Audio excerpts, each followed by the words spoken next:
So welcome everyone. So when we do these Knowledge Bites webinars, we like to highlight new exciting things that are upcoming opportunities and resources in our community. So today we're really happy to welcome Chloe from Winston Prouty. She has worked to produce this series of videos called How to Start a Childcare Business in Your Home. And basically they're recorded conversations that will help people feel comfortable starting the process of starting a childcare business in their home. So we're just going to do the next, let's see. So just quickly, more about what we do. This is the Southern Vermont Economy Project. So we provide webinars, conferences, mini summits, technical assistance, training to help advance local economic and community development. So childcare being a huge critical part of that, of course. So we're recording this, we will archive it, and then all our recordings are also archived on our website, so you can find them later. With that, I'm going to turn it over to Chloe, and she can tell us about this project. Great. Thank you so much, Meg, for having me. And actually, thanks to the support of BDCC for making this possible. This is a great collaboration through the Childcare Counts Coalition. So I'm Chloe Learey. I'm the Executive Director of the Winston Prouty Center, and I chair the Childcare Counts Coalition in our community. We started it in 2018, actually. I can't believe it's going to be 5 years in January since we started it. And really the intention of the coalition was to, when we started it, was to increase childcare slots in our local region, and knowing how important it was to economic development. And actually it's been interesting since COVID, we've sort of shifted to maintain and increase childcare slots because the pandemic really had a big impact on our sector. I'm not sure exactly who's in the audience, but I'm guessing some of you might know that. And so as we've been coming out of the pandemic and looking at what's happening, the coalition, we really are action focused and really like, what can we do in our region to make a difference locally? Sort of translating, knowing that a lot of stuff is happening at the state level, what can we do here to make a difference? So we've done a lot of different things over the years. We've done surveys of employers and families and sort of shared the information. We helped restart the early childhood pathway at the Wyndham Regional Career Center, which had gotten shuttered somehow. So Tom Yon was a great advocate of that and helped get that restarted. It's going well. We've done job fairs and set up, resources for pathways for how people might consider getting into the field. We, we help out. Some of you may know that the Mulberry Bush program is going to close, so we sort of helped other people, and we helped broker a connection there, so it didn't close. And then this past spring, we raised money to give childcare workers and early educators a bonus locally for just sticking in there and staying in the field, since it is one of the lowest paid professions. Just, how can we, our group, sort of support the industry and keep people in the field. So we hit on the idea of thinking about how the pandemic changed people's lives, and wondered if there are some people who chose to stay home who might think about starting a business in their homes, and that might be something we could at least encourage, as it's a lot, the hypothesis being it's a lot easier to start a business in your home than to stand up a big licensed center. So we were sort of talking about that as a group. We talked about setting up a cohort or a business lab, or very complicated ideas, and then we eventually got to, why don't we just start with a webinar series that might introduce people to local folks. Frankly, it was sort of like, who do we know locally who are very approachable and easy to access, and who might, who are willing to be available to anybody who might pick up the phone and call. So we had the idea to do this series. So the first, we have 4 videos. We'll show a little clip of each one. The first one was really an overview of, what are some things you generally need to think about. And so we talked to Mel Zen. She is the owner of Horizon Early Learning Program, which owns Vernon Village and Mulberry Bush also. And she is, some of you may know her. She's been in the field a long time, and she's a great champion. So let me play just, if you play a little clip, Meg, and then. Okay, we'll just advance this a little bit. There's a great clip here we pulled out of just where she really kind of spells it out. So let's just go right to there. Okay. Oh, can't hear it. Are you guys hearing the sound? No, I can't hear the sound. Okay, well, that's super annoying. So I guess we should have tested that better. So hang on a second. Maybe if we just go straight out to YouTube, we can see it. Or if I change my sound settings. Yeah, that's the thing. Oh, and Zoom, yeah. Yeah, Mel, Yeah. I'll just talk a little bit more while you're doing that. So Mel, Sure. you know, I think, well, one of the things that really struck me about my conversation with Mel was how important it is to have a mentor or have a group to be connected with.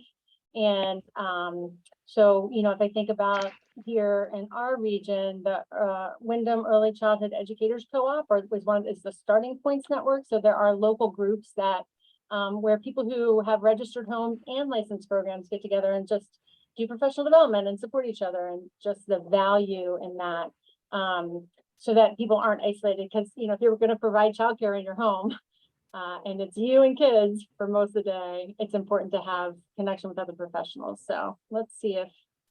Can you hear that sound now? No. Okay. Okay, sorry. I'm gonna just see if I can just pull it up directly on the, let me just. This seems so easy to work. So all no, of it just technical doesn't work the way we wanted it to. Okay, so I know, and I love hearing these because they're so, she's so like supportive of, you know.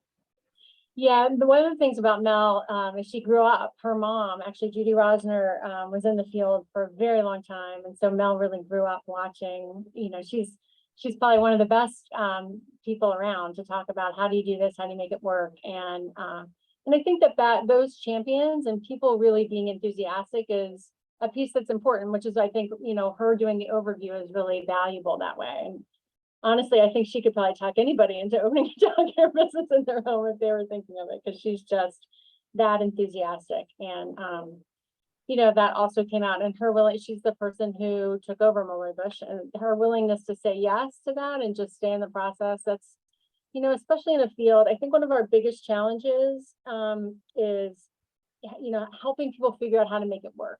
So, you know, that start with yes and see what happens attitude can be really helpful, especially if you know you have the resources behind you to give it a try.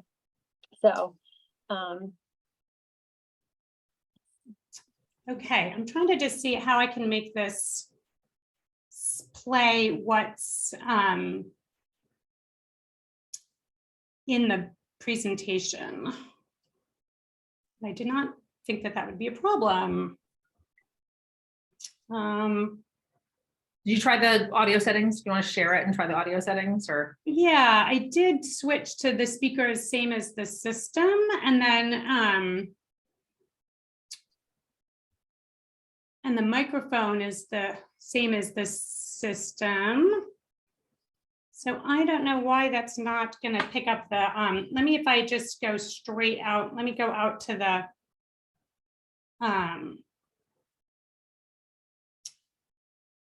you know, because I'm playing this now. Can you guys hear that now? Yep. Yes? Yeah.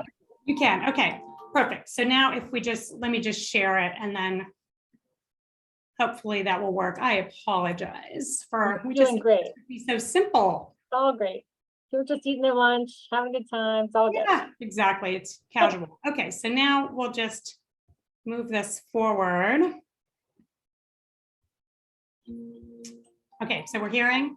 We're hearing. Great. Okay, so we'll listen to how she's just so like welcoming of like this, just putting it out there for people. We want to start one, sitting down and saying, this is a template, and not recreating the wheel. There's information out there. You don't have to feel like, I don't know what I'm doing, because you don't at first.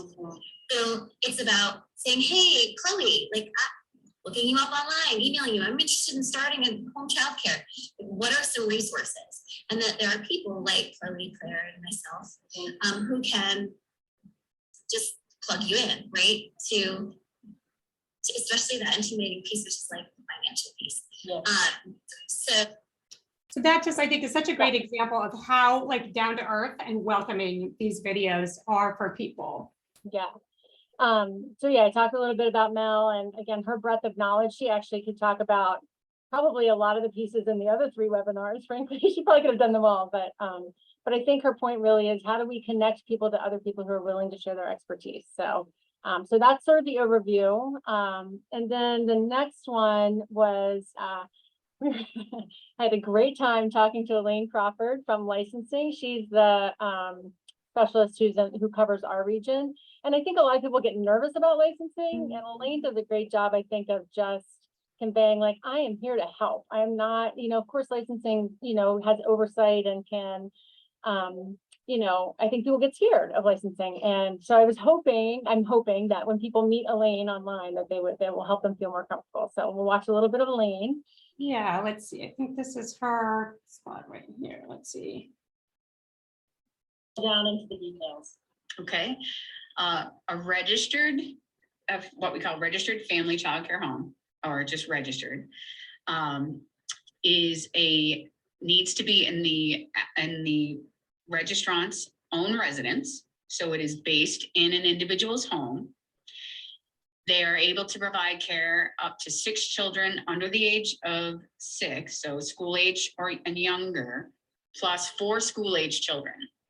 So a person you can envision you have your 6 that are on pre-kindergarten, younger than kindergarten, and of that 6, 2 can be under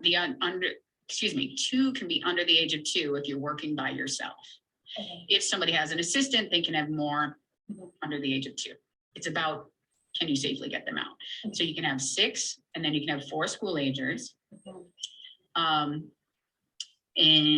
if they want, so that's for registered. And if someone wanted to provide care to more children in their home, they would follow the licensed family childcare home. So I mentioned that so there's registered, where licensing works with the applicant and the provider through fire safety and all of those pieces.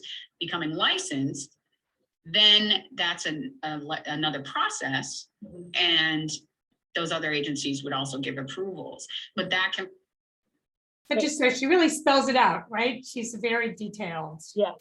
Yeah, she was very thorough. I told her that we would talk for like 20, 25 minutes, and you can see the video is much longer than that. And I actually was a little worried about that, but other people have watched and were like, no, it's actually really helpful and interesting. And I think again, the hope is, especially if you're interested in doing this, that this makes it feel more accessible and possible. So we got an overview, we talked to Elaine in licensing, and then we also had a great resource in talking about business technical assistance with Deborah Boudreau and Ayad Salha from, I actually don't, they're from the Small Business Development Center, and Ayad was at BDCC. So what I like about this video in particular is, I think that we forget that childcare is a business, right? We think we have to have some special resources like, oh, I better find a childcare business expert.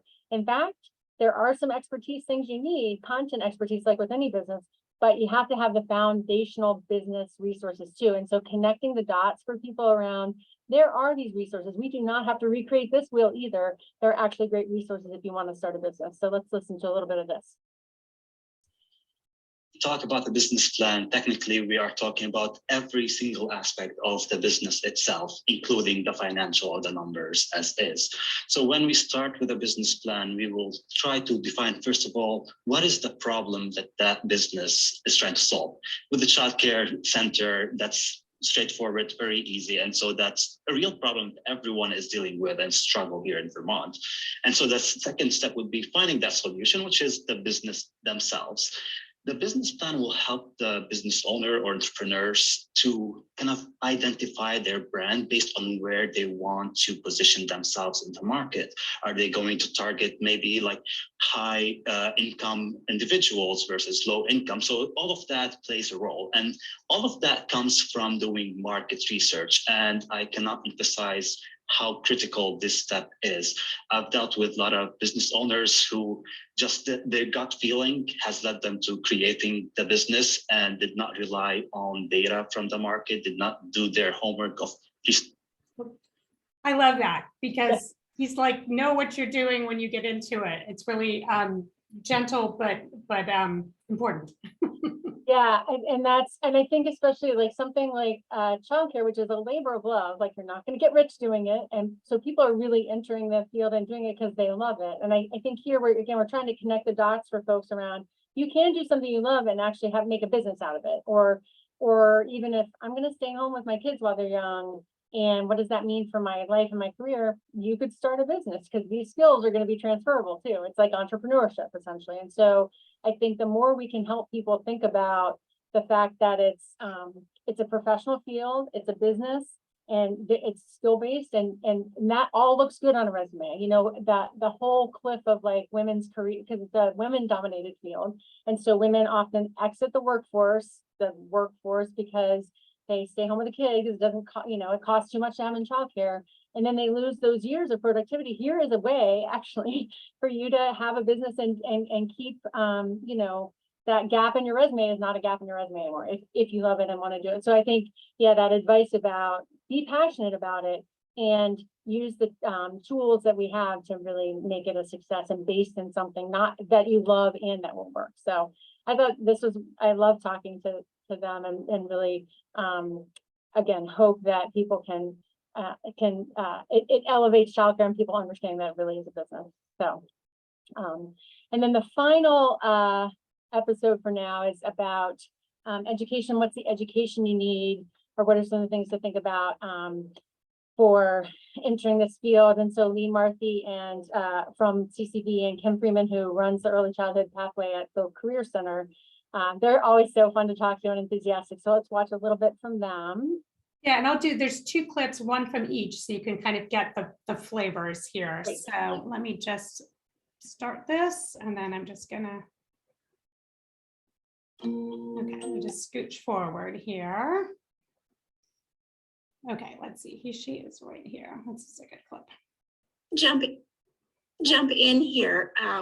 So I love that you're starting with the fact of if people want to open a early childhood education program in their home, because for starters, anyone opening a program has a year to complete the requirements that they would need.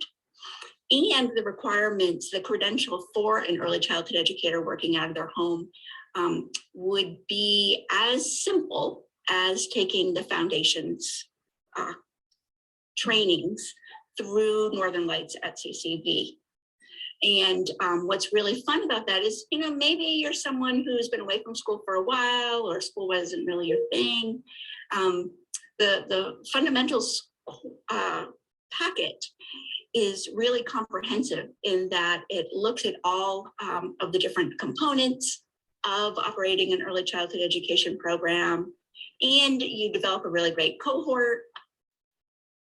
That's great. I love that. She's so welcoming with that. And let me just scooch forward. Is that a good enough clip? Yeah, I think that's great. And then, let's take, that was Kim. And so Kim at the Career Center, and then this is Lee Marthy at CCV. Just a little bit forward here. Okay, let's see. Let's see. Kim, when I have students who, and many people think I can only take one class at a time. That's not, I'll never get there. I'll never be able to do what I need to do. But I regularly watch students take one class at a time because it is what they need, they can manage. And that's the wisest move they can make. I agree. It's not a sprint. It's a marathon for a lot of people. And I think that is okay. I mean, people in this field are doing sacred work with kids and community, and it takes a lot of energy, but it is a way for you to, I think, for people to network, to learn new skills, to learn new things that they had never considered before, but they only need to do it one at a time. They could go more full-time, and that is an option too, but for most people, finding that balance is really important, and finding the resources that they need is really. That's good. I love that. Yeah, Lee is so great. She's a great champion of childcare and her students, and really and understands the system. And so it was lovely to have her. No, everybody's happy to help with this project, and Lee is always right there ready to help. And I think Lee, she's like the academic advisor. She's a master's degree in like educational leadership or something. She actually went through the program at CCD, the early childhood program. And so she knows what it takes. And when she talks about one class at a time, and I think she's a great champion and a great support. So, but I do want to circle back to what Kim was saying, which is this is actually a field that has a very low barrier to entry.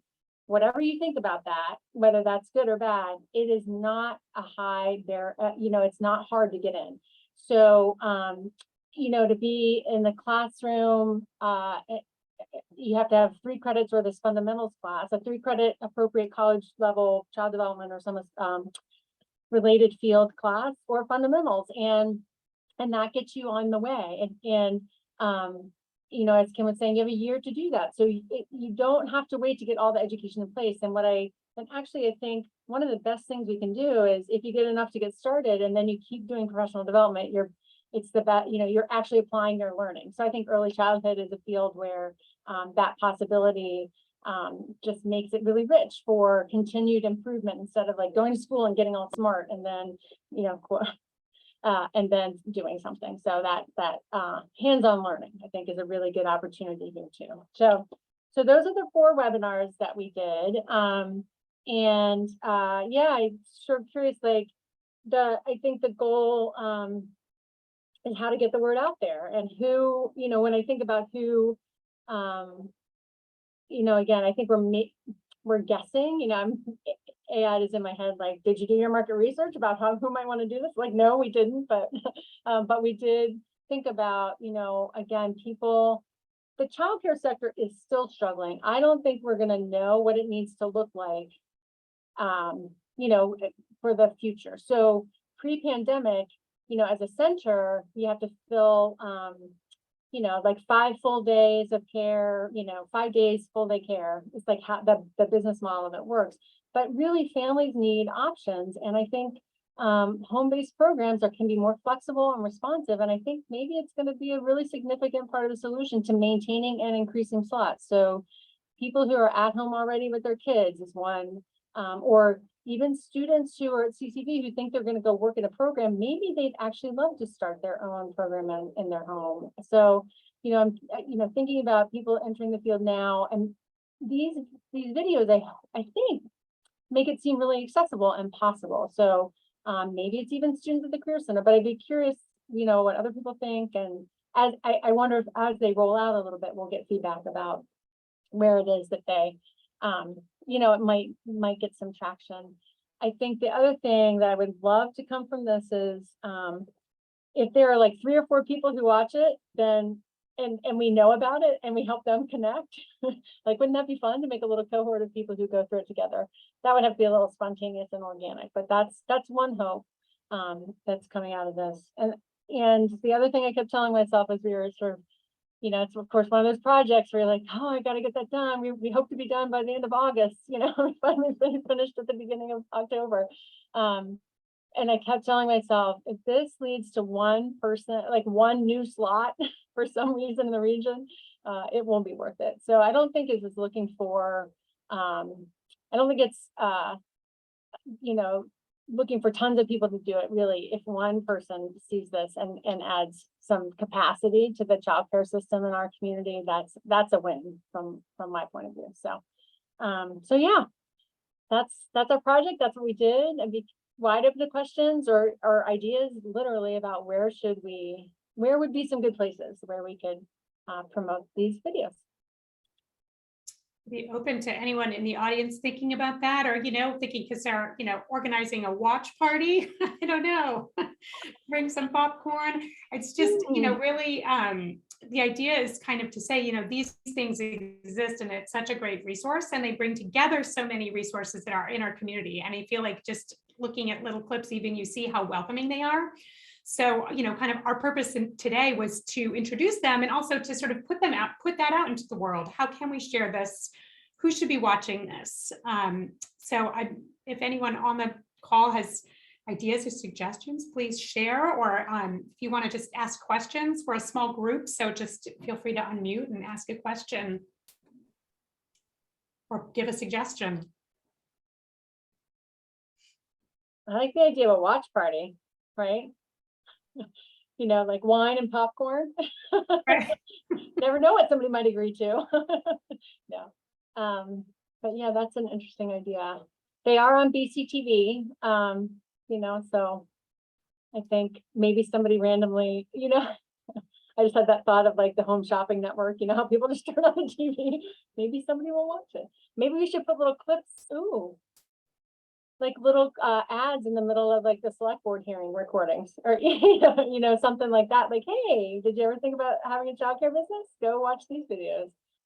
Maybe BCTV would be willing to put in a little blurb there. Yeah, go ahead, Amanda. I'm gonna steal an idea from a colleague of mine.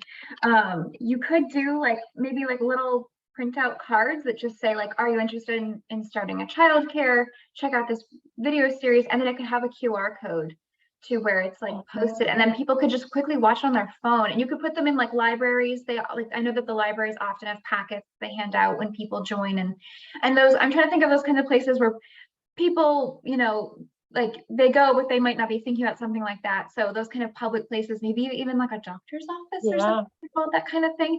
Yeah, and then just trying to remove that friction where it's they're gonna go right to it. Just an idea. Yeah, that is a great idea, Amanda. I love that. I love I always forget about QR codes, and I'm always it's like magic to me. I'm like, oh my God, look, I can just point my phone and something happens. And if you're there in the laundromat doing laundry, gotta do something. We're crazy for them. I love that idea. I think that, that's something maybe we could just sort of follow up and do. I have somewhere a library's mailing list, actually. And I think every reference librarian and librarian should know this, right? Because, anyone who understands libraries knows that's the first place you go when you have a question like this. So I feel like that's something, we could, maybe childcare counts, we could put together that little card, and we can help sort of get it out there. And yeah, and just if we have them, we'll think of other places to put them with our QR code. And yeah, I love that. That's a great idea. And places where people go with kids, so the library being a big one. Yeah. Anyone else have good suggestions? Yeah, I just had a couple ideas. One would be contacting Sevka and their micro business development program. So yeah, just, they work with people starting businesses, so they might know people who are interested in this, and then just also be able to get the word out. Yeah. And then for myself, I work for a company called Weber, and we work in partnership with the state of Vermont and the Reach Up program. So I can help get the word out that way as well. Great. Dan, thanks for coming. That's so great. Oh yeah, thank you for holding this. Yes, that's a good idea. I forget about their micro business program. So Chloe's email is up there too, so feel free to send her suggestions or comments. And it's easy to find the videos they're all in one place on the Winston Prouty website. So, with a QR code, that's sort of where it could go. So, and it's such a wealth of resources anyway. So please send Chloe suggestions and ideas if you wake up in the middle of the night. With a new idea, you can just I hope this email is not. her. Don't call her, just email, No, you can call. I hope nobody's waking up in the middle of the night thinking about childcare. But you never know, I guess. But, never know. Yeah. And so I will just go to our last slide here, which is to say again that we record these, and so I'll put it up by the end of the day on our website, this recording. And there's, we have a lot of resources that we put up on our website, and all kinds of things. So it's a wealth of knowledge for people for regional projects, but we'll put this up. And I think, does anyone else have any other questions or comments for today? Or we can just leave it there and put this out into the world, and hope that you all will help share this video series and put it out there, because, you know, sort of getting it in front of the eyes that need to see it is really the important part. Now the hard work of making it is done. We have the next job is to get it in front of the right people. I just want to end with one little piece of adorable trivia, which is that the young person who helped pull this together is themselves alumna of the Winston Prouty early childhood program. So just, you know, like investment in little people really produces brilliant creative results. So Yeah, that's right. I forgot about that. That's a nice bow on the project. Yeah. Yeah. Well, thanks again to BDCC for helping make it possible. We probably wouldn't have done it without you. So that's really great. So thank you so much. Thank you, everybody. So we'll put this up on our website, and please spread the word. Thanks for coming today. Yeah. Have a great day. It's beautiful out there. Bye-bye. Bye.